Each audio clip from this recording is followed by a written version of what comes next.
नमो बुद्धाय, जय भीम साथियों। और कैसे आप सभी लोग। मैं आप सबका अपना विनाश आप लोग के अपने यूट्यूब चैनल द टैलेंट गुरु में आप सभी लोग का स्वागत करता हूं। आशा करता हूं दोस्त आप सभी लोग अच्छे होंगे और आप लोग की पढ़ाई भी अच्छे तरीके से चल रही होगी। जैसा कि आप सभी लोग जानते हैं, हम लोग सीटेट के लिए कंटिन्यू क्या है हमारा क्लास जो चल रहा है, जिसमें आज हम पढ़ने वाले हैं क्या, वैयक्तिक विभिन्नता। क्या पढ़ने वाले हैं? वैयक्तिक क्या पढ़ने वाले भैया? हम लोग वैयक्तिक विभिन्नता पढ़ने वाले हैं। क्या पढ़ने वाले हैं? वैयक्तिक विभिन्नता। वैयक्तिक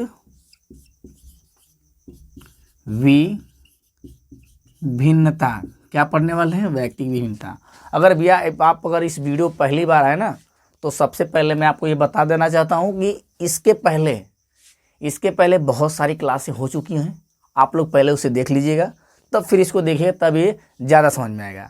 हमने क्या है कंप्लीट, हमने NCF, RTE, NEP सारा कंप्लीट हो चुका है। हिंदी पैडागोजी भी कंप्लीट हो गई है, मैथ पैडागोजी भी कंप्लीट हो गई है, EVS पैडागोजी भी क्या हुई है, कंप्लीट हो चुकी है। और EVS का जो विषय वस्तु ना, वो भी क्या है, लगभग कंप्लीट हो चुका है। तो अगर आप पहली बार इस वीडियो पे, तो पहले उन सबको देख लीजिए, ताकि आपके अंदर और समझ विकसित हो जाए और कॉन्फिडेंस आपका क्या है, बढ़ जाए। तो ये जो क्लास हमारा चल रहा है साइकोलॉजी के लिए, जिसमें हमने क्या क्या पढ़ लिया, विकास और वृद्धि पढ़ लिया। उसके बाद हमने पढ़ा अवस्थाओं के बारे में फिर उसके बाद क्या पढ़ा हमने, जीन पियाजे। फिर उसके बाद क्या हमने पढ़ा, लेव वाइगोस्की। फिर क्या पढ़ा हमने, लॉरेंस कोहलबर्ग। ये सारे चीज़ें क्या कंप्लीट हो चुकी हैं। अगर पहली बार आप है ना, तो पहले इन सबको क्या है देख लीजिए। इसको देखने के बाद चाहे इसके पहले आप उसको भी देख लीजिएगा, क्योंकि सीटेट के एग्जाम बहुत करीब भी है। प्रैक्टिस जहाँ से मन करे वहाँ से करते रहिए, बुक से भी प्रैक्टिस करते रहिए, लेकिन थ्योरी आना बहुत जरूरी है। अगर थ्योरी आपको नहीं पता रहेगा, तो प्रैक्टिस कितना भी करेंगे, कहीं ना कहीं कुछ ना कुछ कॉन्सेप्ट क्या होगा, क्लियर नहीं होगा। तो चलिए ज़्यादा बात ना करते हुए आज क्लास हम लोग स्टार्ट करते हैं। वैयक्तिक विभिन्नता। वैयक्तिक विभिन्नता मतलब क्या होता है भैया, कि जो व्यक्ति है ना, ये दुनिया में जितने भी सारे व्यक्ति हैं, सब किसी न किसी तरीके से क्या है, एक दूसरे से भिन्न है। भले ही जुड़वा बच्चा क्यों ना हो, जुड़वा बच्चों में पाई जाती है क्या, वैयक्तिक विभिन्नता। तो कभी भी दुनिया में दो लोग एक जैसे नहीं हो सकते हैं। किसी न किसी तरीके से क्या है, उन दोनों में डिफरेंस पाया जाएगा, या तो उनके सोचने विचारने के हिसाब से, या उनकी मानसिक क्षमता, या शारीरिक, या सामवेगिक। ठीक है, किसी न किसी तरीके से उन दोनों के अंदर क्या पाई जाएगी, वैयक्तिक विभिन्नता। लिंग के आधार पर हो सकता है, कार्य करने की क्षमता के आधार पर हो सकता है। तो किसी न किसी तरीके से क्या है, वैयक्तिक विभिन्नता पाई जाएगी। तो वैयक्तिक विभिन्नता का सेंस ये है कि दो लोगों में क्या पाया जाता है, भिन्नता। भले वो दोनों एक ही साथ जन्म क्यों न लियो, भले वो दोनों जुड़वा बच्चे ही क्यों ना हो, लेकिन फिर भी उनके अंदर क्या पाई जाएगी, वैयक्तिक विभिन्नता। तो आइए देखते हैं। तो दुनिया में दो लोग एक जैसे नहीं होते हैं। क्या भैया, कि दुनिया में दो लोग एक जैसे नहीं होते हैं। इसमें कुछ क्या होता है, इसमें कुछ न कुछ शारीरिक मानसिक अंतर जरूर पाए जाते हैं, या तो शारीरिक रूप से, या तो मानसिक रूप से, या तो कह सकते हैं बाह्य रूप से, या आंतरिक रूप से। बाह्य मतलब जैसे हम कह सकते हैं, बाह्य मतलब हमारा क्या होता है, अभिवृद्धि या वृद्धि, या तो उसके अकॉर्डिंग व्यक्ति विभिन्नता पाई जाएगी, या तो विकास के आधार पर।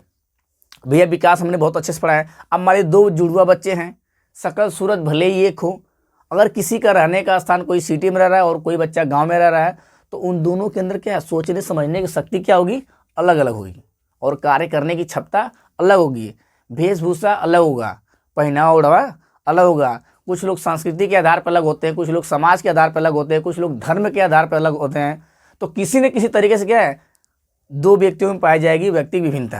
कभी भी दो लोग एक जैसे नहीं हो सकते, कहीं ना कहीं किसी न किसी कारणवश उन दोनों में क्या है, भिन्नता पाई जाएगी। इसी को कहते हैं वैयक्तिक विभिन्नता। दुनिया में कोई दो लोग क्या एक जैसे नहीं है। चलिए, तो दुनिया में दो लोग एक जैसे नहीं है, इसमें कुछ न कुछ शारीरिक या मानसिक रूप से अंतर पाया जाएगा, और यही वैयक्तिक भिन्नता है। इसको क्या बोलते हैं, वैयक्तिक भिन्नता। अगली पॉइंट है, वैयक्तिक भिन्नता के अध्ययन का जनक फ्रांसिस गाल्टन को मानते हैं, जिन्होंने बुद्धि का पहली बार अध्ययन किया। पहली बार बुद्धि का अध्ययन कौन किया, गाल्टन ने। इन्हीं को, ये कहाँ के वैज्ञानिक है भैया? फ्रांसिस के। इन्हीं को माना गया क्या व्यक्ति भिन्नता का सिद्धांत इन्होंने पहले दिया। अगला देखिए, व्यक्तिक भिन्नता में संपूर्ण व्यक्ति का कोई भी, व्यक्तिक भिन्नता में संपूर्ण व्यक्ति का कोई भी ऐसा पहलू आ सकता है जिसका मापन संभव हो।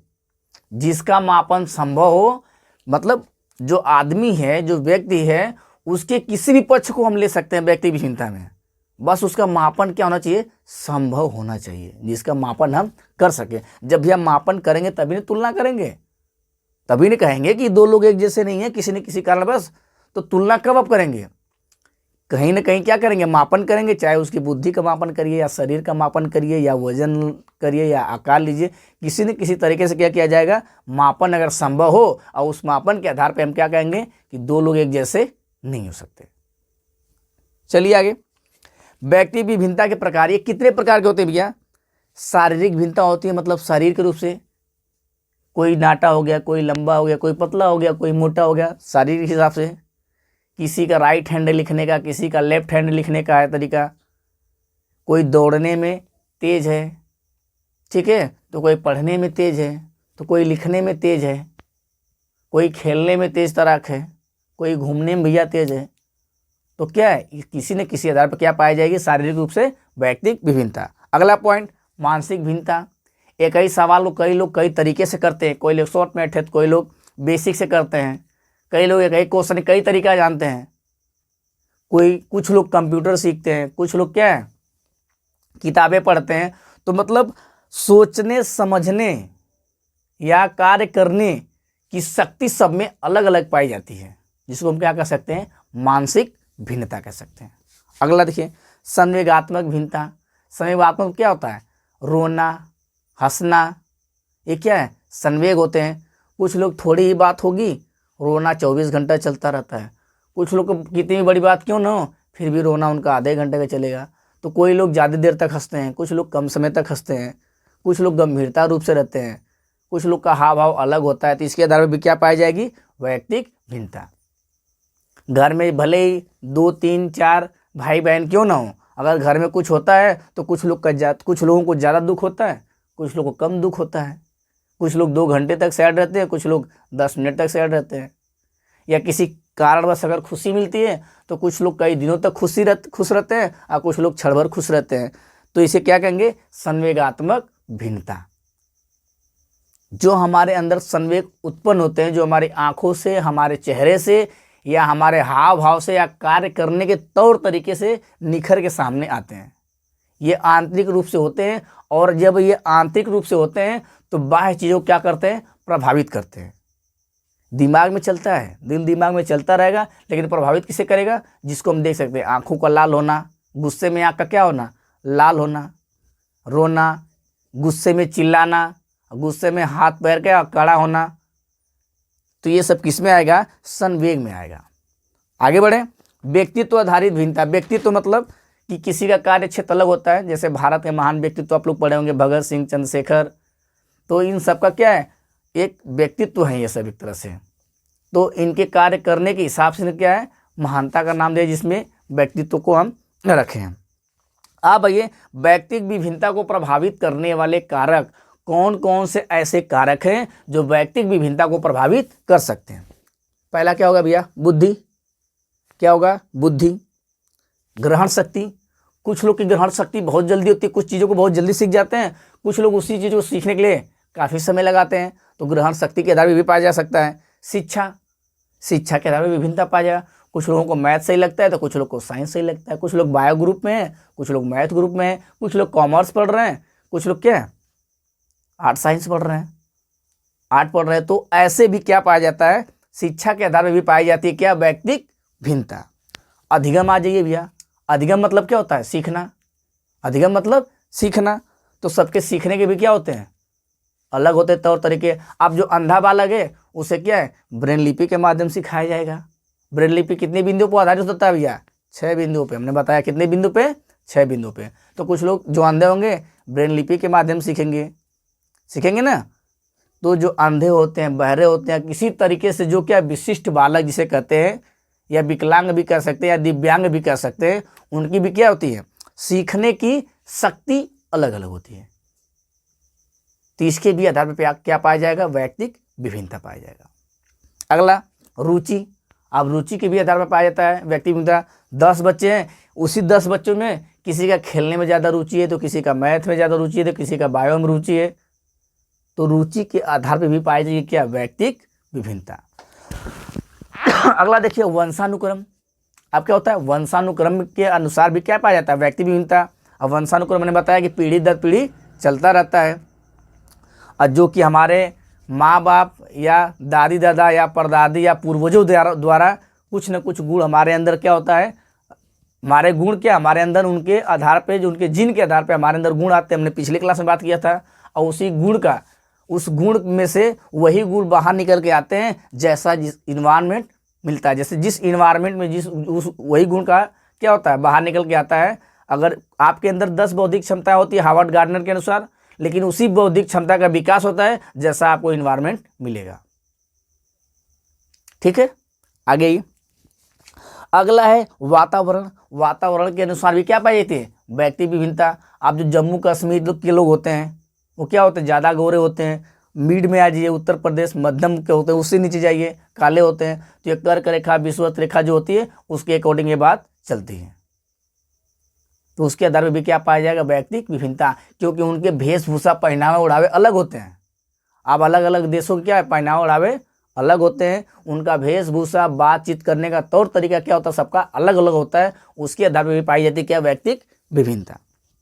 धर्म के भी आधार पे पाया जाता है व्यक्तिक विभिन्नता। आप जैसे हिंदू में क्या होता है कि शादी के समय लाल कपड़ा पहना जाता है, और जब क्या शादी में जो दुल्हन होती है उसको लाल कपड़ा पहनाया जाता है। फिर जब मरती है तब भी क्या होता है, कफन के रूप में लाल ही दिया जाता है। ये हिंदुओं में। आप उसी तरह चर्च वाले में चले जाए, ईसाइयों में आज ये मुस्लिम में क्या है, सफ़ेद और काले कपड़े पर बस काम चलता है। और ईसाइयों में जस्ट इसका क्या होता है, अपोजिट हो जाता है। शादी के समय वाइट कपड़ा पहनते हैं, मरते समय ब्लैक कपड़ा पहनते हैं। तो ये सब धर्म के आधार पर भी क्या पाया जाता है, व्यक्तिक विभिन्नता। आगे बढ़ें, उनके रहन सहन में भी क्या पाया जाता है, अंतर पाया जाता है। और खान पान में भी अंदर, त्योहारों में क्या पाया जाता है, अंतर पाया जाता है।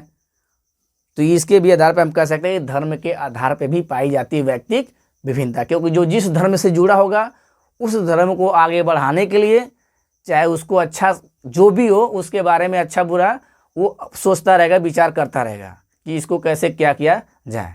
तो धर्म के अकॉर्डिंग भी बात वो करेगा, उसके प्रति उसका सकारात्मक सोच होगा, और सकारात्मक सोच के हिसाब से अपने विचार को रखेगा किसी के भी सामने, जिससे कि सामने वाले को प्रभावित कर सके। तो धर्म के आधार पर भी क्या पाई जाएगी, व्यक्तिक विभिन्नता। अगला वेशभूषा, बात हमने कर लिया। खान पान की बात हो गई। नजरिया की भी क्या है, नजरिया भी क्या एक है, व्यक्तिक विभिन्नता। एक कई वस्तु को, जैसे कोई ऑब्जेक्ट हो गई, सबके देखने का नजरिया भी अलग अलग होता है।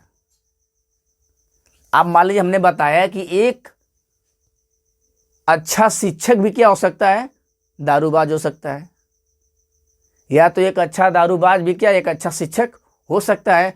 तो आपके देखने का नजरिया डिपेंड करता है कि आपको उससे क्या चाहिए। आप जो पीने खाने वाले होंगे उसके अंदर बस वही चीज़ ढूंढेंगे। अगर आपको उनसे शिक्षा लेनी है तो आपके देखने का नजरिया होगा कि नहीं, वो हमको क्या है, अच्छा पढ़ा देंगे। तो आप पढ़ाई के नज़रिए से देखेंगे तो आपको शिक्षक नज़र आएगा। अगर आप पीने खाने की नज़र से देखेंगे तो आपको शराबी नज़र आएंगे। तो कहने का सेंस ये है कि आपके नज़रिए पे भी क्या करता है, व्यक्तिक विभिन्नता पाई जाती है। 10 लोग रहेंगे, 10 लोग से पूछा जाए कि सामने वाला पर्सन कैसा है, तो सब लोग अपने आधार पे, अपने नज़रिए के आधार पे क्या करेंगे, जवाब आपको देंगे। तो कह सकते हैं कि नज़रिए के आधार पे भी क्या पाई जाती है, व्यक्तिक विभिन्नता। आगे बढ़िए। भाषा के आधार पे सबको पता है, इंग्लिश, हिंदी, उर्दू, फारसी जो भी है। आज ये तर्क शक्ति बात तो ये होगी, तर्क वितर्क करना, किसी चीज़ को कितने तरीके से कर सकते हैं, किसको चरणबद्ध करने के लिए पहले किसको किया जाए, फिर उसके बाद क्या किया जाए। तो तर्क शक्ति के भी आधार पर क्या पाया जाता है, व्यक्तिक विभिन्नता। सृजनात्मकता के आधार पर भी पाया जाता है व्यक्तिक विभिन्नता, मतलब किसी कार्य को करने के लिए कई कई नए नए तरीकों का निर्माण करना, नए तरीके से सोचना, सृजन करना। आगे ये लिंग तो इसमें कुछ समझाने की बात नहीं है। उम्र में भी कुछ समझाने की बात नहीं है। सब लोग क्या है, कोई बड़े छोटे होते हैं ना, शैशवावस्था, बाल्यावस्था, किशोरावस्था, प्रौढ़ावस्था, तो क्या है, इसके आधार पर भी पाई जाती है व्यक्तिक विभिन्नता। प्रजाति के आधार पर भी पाई जाती है। अब मनुष्य प्रजाति अलग में, जानवरों की प्रजाति अलग है, पक्षियों की प्रजाति अलग है, तो उसके भी आधार पर क्या पाई जाती है, व्यक्तिक विभिन्नता। राष्ट्रीयता के आधार पर भी पाई जाती है व्यक्ति विभिन्नता। अब हर राष्ट्र के लोग अलग अलग सिंबल अपना यूज करते हैं। इसके बाद व्यवसाय के आधार पर भी पाई जाएगी व्यक्ति विभिन्नता, क्योंकि सभी आदमी एक ही काम नहीं करते हैं, और एक ही काम करते होंगे लेकिन वे करने में कुछ न कुछ भिन्नता पाई जाएगी। सभी टीचर पढ़ाते हैं, लेकिन सभी अध्यापक केंद्र क्या है, पढ़ाने के सबके तौर तरीके अलग होते हैं। एक ही डिफिनेशन होता है, लेकिन उसको समझाना, ठीक है, और समझाने के तौर तरीके, और उस समझाने के साथ साथ उसमें क्या चीज़ें और मिलाई जाए, क्या इसको किससे जोड़ के समझाया जाए, सबका अपना अलग अलग तरीका होता है। तो बात समझ में आई। व्यक्ति विभिन्नता को प्रभावित करने वाले ये सब क्या है, कारक है। इसके द्वारा क्या हम पहचान सकते हैं कि किस किस के अंदर क्या पाई जाएगी व्यक्तिक विभिन्नता। ठीक है, आगे बढ़िए। व्यक्तिक विभिन्नता का शिक्षा में उपयोग क्या है? व्यक्तिक विभिन्नता में शिक्षा का उपयोग, व्यक्तिक विभिन्नता का शिक्षा में उपयोग। अच्छा, जब व्यक्तिक विभिन्नता है तो आप उसे शिक्षा में, अगर आप शिक्षा देना चाहते हैं, ऐसे में जैसे हमने बताया ना कि हमारे इंडिया के जितने भी स्कूल हैं सब क्या है, समावेशी हैं। समावेशी मतलब कई जाति, धर्म, लिंग सबको एक ही में समाहित करके चलता है। अब इसमें आज ये विविध शिक्षण विधियाँ, अब जहाँ पे कई व्यक्ति सब अलग अलग सोचने, समझने, विचार करने की सबकी शक्ति अलग अलग है, तो वहाँ पे आपको क्या करना पड़ेगा कि अपनी जो शिक्षण विधियाँ हैं जो आप यूज करके पढ़ा रहे हैं उसमें क्या करेंगे, कुछ न कुछ बदलाव हमेशा करते रहेंगे, ताकि कुछ बच्चों को कुछ चीज़ें समझ में आएंगी, कुछ बच्चों को कुछ चीज़ें नहीं समझ में आएंगी। जब आप अपना मेथड चेंज करेंगे तब शायद उनको समझ में आ जाए। तो इसलिए जब भी आप शिक्षा, मतलब जब भी आप पढ़ाने कार्य कर रहे हैं तो एक ही चीज़ को कई तरीके से समझाने की कोशिश करिए, जिससे बालक आसानी से उसे समझ सके। अगला क्या है, बहुस्तरीय पाठ्यक्रम। और जो भी हमारा पाठ्यक्रम है, जो भी विषय वस्तु है, उसको बहुस्तरीय मतलब कि उसका कई जगहों पर यूज हो, इस तरीके से आपको क्या करना है, उसे वो पुस्तक उनको देनी है। बहुस्तरीय पाठ्यक्रम होनी चाहिए, मतलब जितने भी पाठ्यक्रम हो बहुत सारे उद्देश्यों की पूर्ति करते हों। आगे बढ़े। विविध प्रकार के मूल्यांकन। आप जब मूल्यांकन कर रहे हो तो कई तरीके से मूल्यांकन करिए। आप व्यक्तिगत मूल्यांकन करिए, सामूहिक परीक्षण करिए, या जो उसके सहपाठी है उससे पूछ कर मूल्यांकन कर दिए, या तो अभिभावक से पूछिए, उसके माता पिता से पूछिए, या तो उसके गांव। मतलब हमने मूल्यांकन में क्या बताया आपको, मूल्यांकन में क्या चीज़ होती है, आप वो खुद से मूल्यांकन कर सकता है, अभिभावक भी मूल्यांकन करेगा, अध्यापक भी मूल्यांकन करेगा, उसका सहपाठी भी क्या करेगा, मूल्यांकन करेगा। तो कह रहा है कि विविध प्रकार के मूल्यांकन होने चाहिए, क्योंकि व्यक्ति विभिन्नता है तो क्या पता कोई किसी क्षेत्र में कम हो तो किसी न किसी क्षेत्र में वो आगे हो। क्या पता कोई पढ़ने लिखने में कमज़ोर हो लेकिन खेल कूद में क्या हो, आगे हो। कोई खेल कूद में कमज़ोर होगा तो क्या पता वो ड्राइंग में, कला में क्या हो, आगे हो।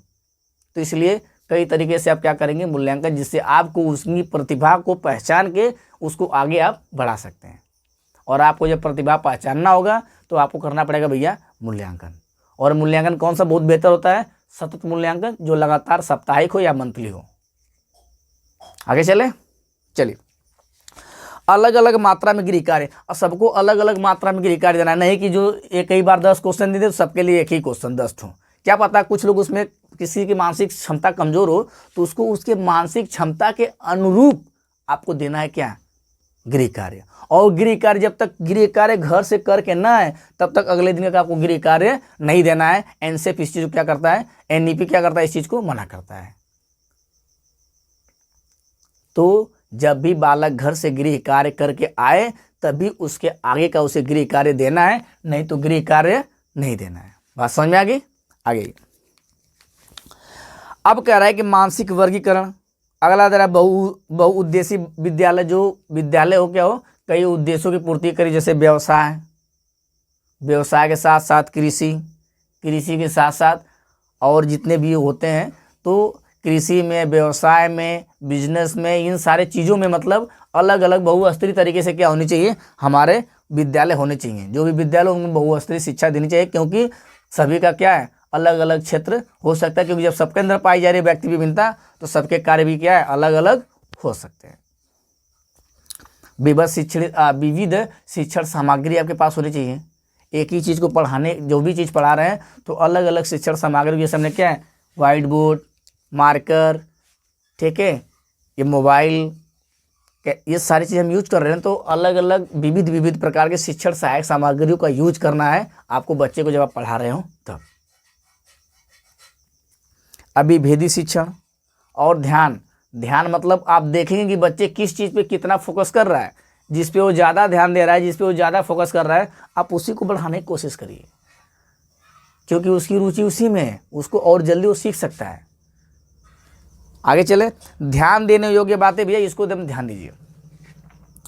सामाजिककरण का अर्थ, सामाजिककरण का अर्थ है समाज के रीति रिवाज, अरे क्या, ध्यान देने योग्य बिंदु ना, देखिए इसमें समान शब्द के झांसा में ना है। जब भी समान शब्द दे विकल्प में तो उसके झांसा में नहीं आना है, क्योंकि व्यक्ति विभिन्नता कभी समान नहीं होती है। अगला, उन्हीं विकल्प का चयन करें जिसमें अंतरों का सम्मान किया गया हो। मतलब उन्हीं विकल्प को आपका चयन करना है जिसमें दो लोगों के बीच भिन्नता न बताते हुए उन दोनों के बीच में क्या करे, उन दोनों के बीच में तुलना न करे, क्या करे, उन दोनों का सम्मान करे। ये नहीं कि ये अंधा बालक है तो कमज़ोर है, ये अंधा नहीं है तो ये ज़्यादा तेज है, ऐसा नहीं करना। तुलना आपको नहीं करना है, सबको सम्मान देना है। अपने अपने जगह सब क्या है, विद्यमान है। हमने बताया कि जो निर्जीव वस्तु है ना, वो भी हमारे लिए क्या है, बहुत ही उपयोगी है। संतुलन बनाने के लिए सजीव निर्जीव को होना बहुत ही ज़्यादा जरूरी है। आगे बढ़े, दो विद्यार्थियों की तुलना नहीं करना है। व्यक्ति विभिन्नता का उल्लंघन करने वाले विकल्प का चयन नहीं करना है। जहाँ पे व्यक्ति विभिन्नता का उल्लंघन किया जाए वहाँ पे क्या करना है, उसको काट देना है। वहाँ पे समावेशी वाले को क्या करना है, आपको सही करना है। तो ये था भैया हमारा व्यक्तिक विभिन्नता। व्यक्तिक विभिन्नता समझ में आ गया, व्यक्ति विभिन्नता क्या होता है और व्यक्ति विभिन्नता को प्रभावित करने वाले कारक क्या हैं और व्यक्ति विभिन्नता में शिक्षा का उपयोग क्या है। इन सारे महत्वपूर्ण तथ्य पे हमको क्या है, बात हमने कर लिया। अब अगला हमारा भैया सामाजिककरण की प्रक्रिया। सामाजिककरण का अर्थ है समाज के रीति रिवाजों, सामाजिककरण का अर्थ है कि समाज के रीति रिवाजों, मान्यताओं एवं नियमों को समायोजन करना।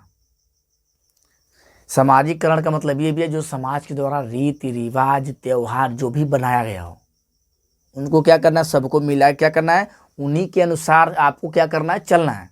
अगर आप समाज का उल्लंघन करेंगे तो आप बाद में पछताएंगे, वातावरण के अनुकूल जाएंगे तो आप बीमार हो जाएंगे। तो समाज के जो भी समाज ने रीति रिवाज जो भी उन्होंने नियम कानून बनाया है उसी के अनुसार अपने आप को क्या करना है, समायोजन करना है। उसी के अनुसार आपको ढलना है और उनमें सामंजस्य बना के आपको क्या करना है, वहन करना है। यहाँ तक बातें समझ में आ गई। आगे, सामाजिककरण के निम्नलिखित प्रकार। सामाजिककरण के क्या कितने प्रकार होते हैं भैया? एक होता है प्राथमिक, एक होता है प्राथमिक सामाजिकरण। प्राथमिक सामाजिकरण का मतलब होता है परिवार। बच्चा सबसे पहले कहाँ, जब बच्चा जन्म लेता है तो सबसे पहला उसका सामाजिकरण कहाँ पे होता है, परिवार में। इसको हम कह सकते हैं प्राथमिक सामाजिककरण। अपने घर में ही क्या है, लोगों का आदर करना, सम्मान करना, ठीक है, बड़ों के बातों का कहना मानना। तो कहाँ सीखता है ये सब बालक? घर में सीखता है, अपने परिवार में। तो ये कह सकते हैं कि बालक का प्राथमिक सामाजिककरण कहाँ होता है, उसके परिवार में होता है। अगला, द्वितीय सामाजिककरण उसके विद्यालय में होता है। कहाँ पे भैया? उसके विद्यालय में होता है द्वितीय सामाजिककरण। तीसरा, लिंग सामाजिकरण। अब होता है कि जैसे एक एज ऐसी आती है जहाँ पे समान लिंग वाले एक ग्रुप में रहते हैं, लड़के अलग ग्रुप में, लड़कियां अलग ग्रुप में। तो उसके अनुसार भी क्या होता है, सामाजिकरण होता है। वो अपना अलग एक दायरा बना के रखती हैं लड़कियां, और लड़के अपना एक अलग दायरा बना के रखते हैं। उनका कार्य करना, सोचना विचारना और इनका कार्य करना, सोचना विचारना अलग होता है। तो लिंग के आधार पर भी क्या कर सकते हैं, सामाजिकरण होता है। अगला है पूर्ण सामाजिकरण और अग्रिम सामाजिकरण। ठीक है, तो इन सबको याद रख लीजिए। आइए, सामाजिकरण के प्रमुख कारक क्या है, कौन कौन से ऐसे कारक है जिसके द्वारा सामाजिकरण का निर्माण हम कर सकते हैं। पहला क्या है, परिवार। परिवार में क्या होता है, यह सामाजिकरण का सबसे पहला, सामाजिकरण का सबसे पहला और सबसे सक्रिय और सबसे महत्वपूर्ण है। सामाजिकरण का जो ये कारक है हमारा, परिवार पहला है। परिवार क्या है, पहला भी है, सबसे इम्पोर्टेंट भी है, मतलब ये पहला भी है और सबसे सक्रिय भी है और सबसे महत्वपूर्ण भी है। परिवार पहला सामाजिकरण है, ठीक है, और सबसे महत्वपूर्ण भी है और सबसे सक्रिय भी है और सबसे पहला भी है। अगला, इसमें जो बालक होते हैं ना, प्राथमिक में इसमें बालक क्या होते हैं, महत्वपूर्ण प्राथमिक एवं औपचारिक कारक हैं। इसमें जो औपचारिक रूप से सीखा जाता है, अनौपचारिक, किससे, अनौपचारिक। अनौपचारिक उसे कहते भैया जो कभी भी कहीं भी किसी से भी सीख ले, कहीं भी कभी भी किसी से सीखा गया ज्ञान को हम क्या कहते हैं, अनौपचारिक, और हिंदी में इसे कहते हैं अर्जन। हमने अर्जन और अधिगम हिंदी में पढ़ाया है, अधिगम और अर्जन हिंदी में हमने पढ़ाया। अधिगम प्रयासपूर्ण होता है, जबकि अर्जन कहीं भी कभी भी किसी से भी सीख लेते हैं। अब जो दूसरा हमारा, अच्छा इसको और पढ़ लेते हैं। यहाँ से एक बालक आदतें, संस्कार, मतलब आदत, संस्कार, बड़ों का सम्मान करना, मिलजुल कर रहना जैसे सामाजिक गुण सीखता है। बालक क्या है, जब अपने परिवार में होता है तो वहाँ पे सामाजिकरण की भावना उसके अंदर डेवलप होती थी। किस आधार पे, मिलजुल के काम करना, बड़ों का सम्मान करना, संस्कार सीखना, आदत में अपने ढालना, ये सारे कुछ कहाँ सीख लेता है, अपने परिवार में, जिसको हम प्रथम कहते हैं, महत्वपूर्ण भी कहते हैं और सबसे सक्रिय भी कहते हैं। दूसरा हमारा क्या है, विद्यालय। विद्यालय भी यह सामाजिकरण का क्या है, पहला औपचारिक है, वो अनौपचारिक था भैया। ये क्या है, औपचारिक। औपचारिक मतलब आप प्रयास करेगा सीखने का। औपचारिक मतलब होता है कि निश्चित समय, निश्चित पाठ्य पुस्तक, निश्चित विद्यालय, निश्चित सहायक सामग्री, मतलब जहाँ पर सारी चीज़ें फिक्स हों, वहाँ पे जो ज्ञान सीखा जाता है उसे कहते हैं औपचारिक। इसको प्रयास किया जाता है सीखने के लिए, पढ़ने के लिए आपको प्रयास करना पड़ता है, लिखने के लिए प्रयास करना पड़ता है। आगे बढ़े, इसको द्वितीय माना गया है लेकिन औपचारिक का पहला। चलिए यहाँ से बालक सहकारिता, समूह भावना, सहकारिता, समूह भावना, आपसी लेन देन, निर्धारण समय में काम, मतलब निर्धारित समय में काम करना यहाँ पे क्या करता है, सीखता है। आपसी लेन देन, कोई भी काम करने के लिए उसको क्या तो समय निर्धारित। हमने कहा कि इसमें सारी चीज़ें क्या होती है, फिक्स होती हैं, निश्चित होती हैं। अगला है भैया मीडिया। आज के दौर में मीडिया पिछले कुछ वर्षों में सामाजिकरण का एक महत्वपूर्ण कारक बन गया है। इसके द्वारा अधिगम, आदतें, वेशभूषा, खान पान सभी प्रभावित हो रहे हैं। आप जैसे कि पहले होता था कि हम यहाँ पर रह रहे, जब सिटी में जाएंगे तब ना वहाँ की चीज़ें पता होती थी, तब अपने आप को क्या करते थे, उसके अनुसार डालते थे। लेकिन मीडिया की वजह से ना हम घर बैठे सभी देश विदेश, सभी राज्यों का क्या है, सारी चीज़ों का हमको पता चल जाता है और उसी के अनुसार हम क्या करते हैं, हमको जो चीज़ अच्छा लगता है उसको अपने आदत में ढाल लेते हैं, वेशभूषा पहन लेते हैं। तो ये हो गया मीडिया। हम उम्र बालक में क्या होता है कि वाइगोस्की ने क्या सामाजिक अंतःक्रिया क्या दिया है, सामाजिक अंतःक्रिया का मतलब सामाजिक हमने वाइगोस्की पढ़ा, सामाजिकरण पर इन्होंने क्या है ज़्यादा फोकस किया है। बोलते हैं कि बालक जो है समाज में अंतःक्रिया करके क्या करता है, सक्रिय होकर सीखता है। क्योंकि हम उम्र बालक, जब यह हम उम्र बालक होंगे, जब समान एज के बच्चे होंगे ना, हम उम्र मतलब समान एज के, जब समान एज के बच्चे होंगे तो बिना किसी भय के और बिना किसी डर के जो उनके विचार हैं वो उनको क्या करेंगे, अभिव्यक्त करेंगे, जिससे वो क्या करेंगे, ज़्यादा सीखेंगे, जिससे उनके अंदर क्या होगा, सामाजिकरण का क्या होगा, निर्माण होगा। तो हमने एक सामाजिकरण पढ़ लिया, वैयक्तिक विभिन्नता पढ़ लिया और इसके पीछे बहुत सारी चीज़ें हो चुकी हैं, आप लोग उसे देख लीजिएगा। तब भैया कैसा लगा, अगर आप लोगों को पसंद आया वीडियो तो ज़्यादा से ज़्यादा लोगों को शेयर करें, लाइक करें और चैनल को सब्सक्राइब जरूर करें। तो आज के लिए बस इतना ही, फिर मिलते हैं कल नेक्स्ट वीडियो के साथ, तब तक के लिए धन्यवाद।